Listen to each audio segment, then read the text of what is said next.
Hello friends and dear students, आज का हमारा टॉपिक है नियोस्टिग्मिन, जो कि एक एंटी कोलिनिन स्टोरेज एजेंट है और हमारे pharmaceutical chemistry diploma in pharmacy first year new syllabus में देखने को मिलता है।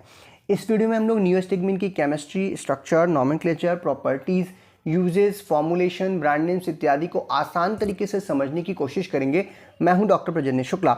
चलिए शुरू करते हैं। तो नियोस्टिग्मिन की सबसे पहले केमिस्ट्री स्ट्रक्चर देखते हैं और हम ये कह सकते हैं कि नियोस्टिग्मिन एक क्वाटर्नरी अमोनियम आयन है। क्वाटर्नरी अमोनियम आयन हम उन एजेंट्स को बोलते हैं जहां पर अमोनिया का जो स्ट्रक्चर यानी NH3, उस NH3 में से जो तीनों हाइड्रोजन है पहले उनको रिप्लेस किया जाए डिफरेंट एरोमेटिक ग्रुप्स के थ्रू, और फिर उसके बाद वहां पर जो लोन पेयर ऑफ इलेक्ट्रॉन होता है नाइट्रोजन के ऊपर उसको भी रिप्लेस किया जाए, उसको डोनेट कर दिया जाए किसी दूसरे ग्रुप के थ्रू। तो वहां पर 4 ग्रुप जुड़ जाएंगे नाइट्रोजन पर, और लोन पेयर ऑफ इलेक्ट्रॉन देने की वजह से नाइट्रोजन के ऊपर आएगा पॉजिटिव चार्ज और जो आयन बनेगा उसी को हम बोलेंगे क्वाटर्नरी अमोनियम आयन। अब नियोस्टिग्मिन में जो क्वाटर्नरी अमोनियम आयन है वो एक एरोमेटिक क्वाटर्नरी अमोनियम आयन है, जिसे हम लोग एलिनियम आयन भी बोल रहे हैं। क्यों? क्योंकि यहाँ पर एनिलीन रिंग जो है यानी कि बेंजीन रिंग, उसके ऊपर NH2 ग्रुप लगा हो और उस NH2 पे हम लोग सब्स्टिट्यूशन करते हैं। वहाँ पर जो एनिलीन का नाइट्रोजन है उस नाइट्रोजन पे 3 मिथाइल सब्स्टिट्यूएंट हम जोड़ करके उसे क्वाटर्नरी अमोनियम आयन में कन्वर्ट करेंगे। आइए स्ट्रक्चर में देख लेते हैं तो और आसान हो जाएगा। ये हमारी बेंजीन रिंग थी, बेंजीन रिंग के ऊपर NH2 लगा हो तो उसे एनिलीन बोलते हैं। दोनों हाइड्रोजन को रिप्लेस करके CH3 लगा दिया गया और जो लोन पेयर ऑफ इलेक्ट्रॉन था उसको भी हटा करके वहां पर CH3 ग्रुप ऐड कर दिया गया। तो जो ये स्ट्रक्चर बन के आया इसी को हम लोग एनिलियम आयन बोल सकते हैं या बोलते हैं। इसी को हम लोग बेंज एनिनियम आयन के नाम से भी जानते हैं, क्योंकि बेंजीन रिंग के ऊपर एमिनियम ग्रुप जो है वो जुड़ा हुआ है। नेक्स्ट, इसी जो हमारा टोटल स्ट्रक्चर अभी बना एनिलीन का, उसी एनिलीन के ऊपर जो थर्ड पोजीशन है वहां पर di methyl carbamoyl oxy group यानी कि OC डबल बॉन्ड ONCH3CH3 अगर ऐड कर दें तो जो स्ट्रक्चर बन करके आएगा वो नियोस्टिग्मिन का स्ट्रक्चर होगा। अब ये स्ट्रक्चर हमें प्राप्त कहाँ से होता है? हम ये कह सकते हैं कि ये जो ड्रग है हमारी वो एक डाई मिथाइल कार्बोमिक एस्टर है of 3 hydroxy phenyl trimethyl ammonium ion का। ये देखिए, ये है structure 3 hydroxy phenyl trimethyl ammonium ion का, जहाँ पर बेंजीन रिंग के ऊपर हमारा ट्राईमिथाइल अमोनियम आयन है और इसके साथ जो थर्ड पोजीशन है, इस थर्ड पोजीशन के ऊपर 1 2 3 पोजीशन पर OH ग्रुप लगा हुआ है, तो इसे हम बोल रहे हैं 3 hydroxy phenyl trimethyl ammonium ion. अब अगर इसकी रिएक्शन एक NN डाईमिथाइल कार्बोमिक एसिड के साथ किया जाए यानी NH2COOH is known as carbonic acid, NH2 के 2 हाइड्रोजन्स को रिप्लेस करके वहां पे मिथाइल ग्रुप लगा दिया गया है, तो इसीलिए इसको हम बोल रहे हैं NN, क्योंकि नाइट्रोजन के ऊपर लगा हुआ है NN डाईमिथाइल कार्बोमिक एसिड। जब एक एसिड एक अल्कोहल के साथ रिएक्ट करती है तो ईस्टर का फॉर्मेशन होता है, क्योंकि यहाँ से H, यहाँ से OH, ये आपका पूरा का पूरा वाटर जो है यहाँ से निकल जाएगा और CONH2 या CONN डाईमिथाइल जो है वो इस O पे यहाँ पे आकर जुड़ जाएगा। इसके जुड़ने की वजह से COO ग्रुप बनेगा जिसे हम लोग ईस्टर बोलते हैं। तो इस तरीके से हम कह सकते हैं कि ये एक डाईमिथाइल कार्बोनिक ईस्टर है, किसका? 3 hydroxy phenyl trimethyl ammonium ion का। नियोस्टिग्मिन को हम सिंपली कह सकते हैं कि ये एक डाईमिथाइल सब्स्टिट्यूटेड ईस्टर है कार्बोमिक एसिड का, तो इसके जुड़ गया और जो स्ट्रक्चर प्राप्त हुआ वही क्या कहलाएगा? नियोस्टिग्मिन। तो हमने क्या कहा, यहाँ पर एक बेंजीन रिंग, बेंजीन के ऊपर नाइट्रोजन, नाइट्रोजन के ऊपर 3 मिथाइल ग्रुप जुड़े हुए हैं, लोन पेयर ऑफ इलेक्ट्रॉन के जाने की वजह से अमोनियम आयन में कन्वर्ट हो गया है क्वाटर्नरी अमोनियम आयन में, जिसे हम लोग NN ट्राईमिथाइल बेंज एमिनियम आयन भी बोल रहे हैं इस पूरे ग्रुप को। और ये जो पूरा का पूरा है इसे हम लोग बोल रहे हैं di methyl amino carbamoyl oxy group. और ये दोनों जो है, क्योंकि इस नाइट्रोजन के ऊपर सेम 2 मिथाइल ग्रुप लगा हुआ है, इसीलिए क्या बोलेंगे? Di methyl amino carbamoyl oxy.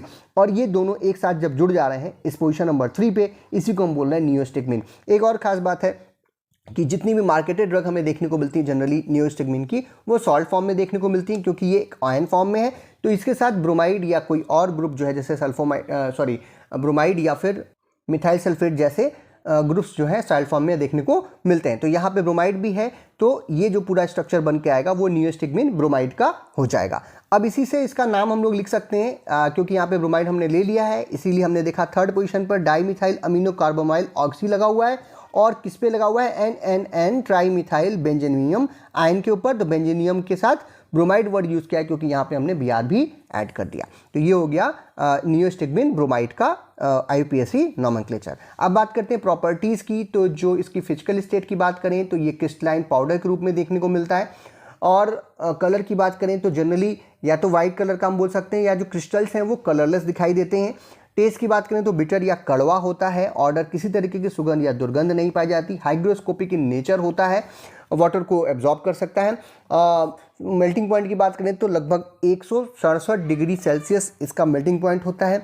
पानी में आसानी से सॉल्युबल हो जाता है, अल्कोहल में भी घुल जाता है, क्लोरोफॉर्म में भी सॉल्युबल है, जबकि प्रैक्टिकली इनसॉल्युबल है ईथर के अंदर। तो ये हो गई इसकी प्रॉपर्टीज़।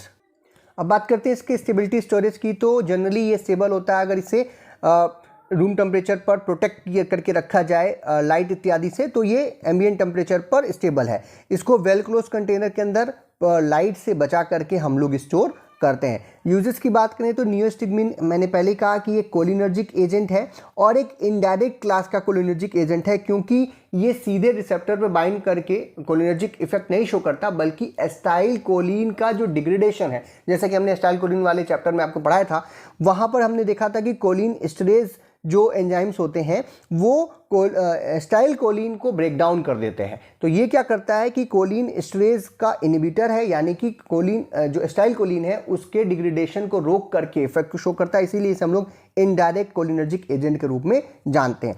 ये पेरिस्टाल्सिस मूवमेंट को स्टिमुलेट करने के काम में आता है for the post operative distension जिन पेशेंट्स के अंदर हो जाती है। जब जीआई ट्रैक यानी कि गैस्ट्रोइंटेस्टाइनल ट्रैक का कई बार जब ऑपरेशन किया जाता है, तो जो पेरिस्टाल्सिस मूवमेंट है जिसकी वजह से जो आपका भोजन आप खाते हो वो आगे मूव करता है डाइजेशन के लिए, वो मूवमेंट रुक जाती है। उसको स्टिमुलेट करने के लिए, उसको वापस से स्टार्ट करने के लिए नियोस्टिग्मिन का प्रयोग किया जाता है। साथ ही साथ मास्टेनिया ग्रेविस जो है, जहाँ पर आपकी जो मसल्स हैं उन मसल्स का जो फंक्शन है वो जब गड़बड़ हो जाता है, उसको ठीक करने के लिए नियोस्टिग्मिन का प्रयोग किया जाता है, इस प्रॉब्लम को ठीक करने के लिए। नेक्स्ट, साथ ही साथ ये जो मसल रिलैक्सेशन है उसको कम करने के लिए, जो नॉन डीपोलराइजिंग मसल रिलैक्सेशन जब कोई व्यक्ति लेता है तो उसकी जो मसल रिलैक्सेशन है बहुत ज़्यादा कई बार वो कॉज कर देते हैं। उस मसल रिलैक्सेशन को कम करने के लिए, ताकि मसल्स में कॉन्ट्रैक्शन इत्यादि भी हो, उसको करने के लिए, यानी कर्टल करना मतलब कम करने के लिए हम लोग नियोस्टिग्मिन का प्रयोग करते हैं। साथ ही साथ जो पैरालिटिक आइलेस होता है और पोस्ट ऑपरेटिव यूरिन रिटेंशन को के ट्रीटमेंट को के लिए भी नियोस्टिग्मिन का प्रयोग करते हैं। पैरालिटिक आइलेस भी बिल्कुल ऐसा ही है कि जीआई ट्रैक में जो भोजन है उसका मूवमेंट रुक जा रहा है। आप कह सकते हो कि जो इंटेस्टाइन है वहाँ पे ब्लॉकेज हो गया है, भोजन का डाइजेशन इत्यादि नहीं हो रहा क्योंकि उसका मूवमेंट नहीं हो रहा।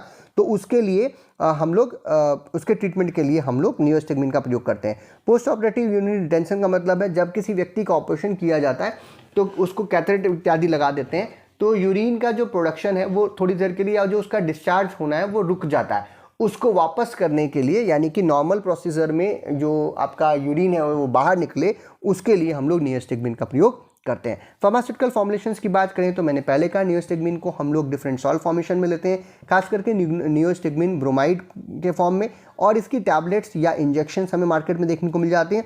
नियोस्टिग्मिन मिथाइल सल्फेट टैबलेट्स भी देखने को मिलती हैं। ब्रांड नेम्स की बात करें तो कुछ ब्रांड नेम्स मैं आपके सामने रख रहा हूँ, जैसे बीमाइन है जो कि इंजेक्शंस के रूप में आता है, बायो माइक्रोन फार्मा जो है इसे बनाता है, न्यूरो लैब्स इसे मायोस्टिग्मिन के नाम से लेकर के आते हैं इंजेक्शन के रूप में, एबट और पीरामिल जो है वो नियोस्टिग्मिन क्योंकि एक जेनरिक ड्रग है इस समय, तो इसी नाम से इंजेक्शंस को मार्केट में लेके आते हैं। निकोलस फार्मा जो है वो इसे प्रोस्टिग्मिन के नाम से मार्केट में लेके आती है as a tablet India limited जो है वो इसे टैबलेट के रूप में टेलस्टिग्मिन के नाम से लेकर के आते हैं, और अदर कुछ इंटरनेशनल ब्रांड्स हैं जैसे कि ब्लॉक्सिवेज है, प्रोसेरिन है और सिनस्टिग्मिन इत्यादि इसके अदर नेम है। डोजेस की बात करें तो 5 से 20 mg पर डे हम लोग दे सकते हैं एडल्ट्स में, और जो सिंगल डोज होती है वो 1 से 2.5 mg की होती है, 3 से 4 बार इसको दिया जा सकता है। ये था आज का टॉपिक नियोस्टिग्मिन, या फिर हम कह सकते हैं नियोस्टिग्मिन ब्रोमाइड, जो जिसमें जितनी जानकारी आपके डिप्लोमा इन फार्मेसी सिलेबस के हिसाब से आपको देनी चाहिए वो मैंने देने की कोशिश की। फिर भी अगर आपके कोई प्रश्न हो, कोई आपके कमेंट्स हो, तो आप कमेंट बॉक्स में लिख सकते हैं, उसको हम आंसर करने की कोशिश करेंगे।